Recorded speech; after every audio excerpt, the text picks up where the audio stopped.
School shootings have become a dark stain on American life. There have been 8 of them in the last 2 years alone.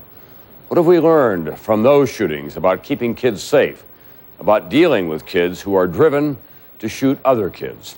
Here's NBC's Pete Williams.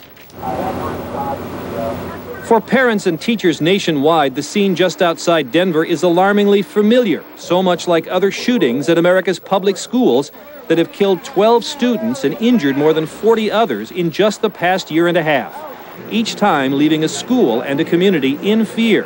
For Columbine High School, the hard work now begins for school counselors who must help students deal with the terror. Psychologist Scott Poland was called in to counsel children after last year's shootings in Springfield, Oregon, and Jonesboro, Arkansas.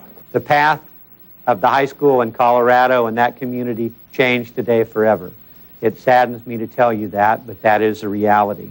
Things will never be the same. And yet, as shocking as these outbursts are, the actual number of people killed nationwide at school or on the way there or back home has been going down. 5 years ago, the number killed in school-related violence was higher.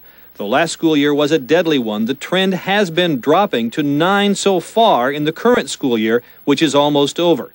Education officials say they've been working hard to keep guns out of school by using more metal detectors. And every state now expels students who get caught carrying weapons. More than 6,000 kicked out a year.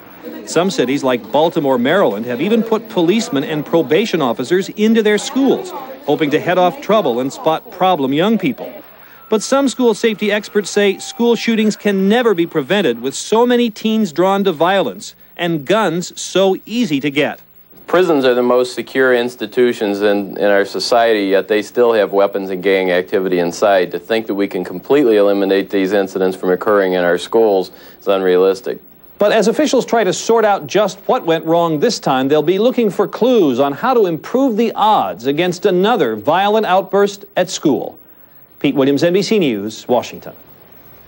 Today's tragedy in Littleton, Colorado strikes close to home for one woman, a mother who lost a child in a shooting all too reminiscent of what happened this afternoon at Columbine High School. More on that now from NBC's Ann Thompson. Suzanne Wilson watches the pictures from Littleton, knowing the desperation, the fear of the parents who ran to Columbine High School this afternoon. 13 months ago, she ran too, to Jonesboro Westside Middle School. You run and you're thinking, you know, you're making all kinds of deals with God and stuff, you know, oh, don't let it be mine. And then when you get up there, you're just looking for anybody that'll tell you something, that'll say, your child's over here and she's safe. I remember running up to a teacher and going, you know, Brittany, where's Brittany? Her daughter, 11-year-old Brittany Varner, was shot, one of 4 students killed in Jonesboro that day. I think about it a lot of times at night. I think, what could I have done differently? What should I have done differently as a mother? Since then, Suzanne has used her hurt and anger to campaign for laws to hold gun owners responsible when children use those weapons to hurt others, taking on gun rights advocates on the front steps of the Arkansas Capitol. This is not about the Second Amendment. This is about parents burying their children. Accepting the president's praise at this year's State of the Union address. I'd like to thank her for her courage and her commitment.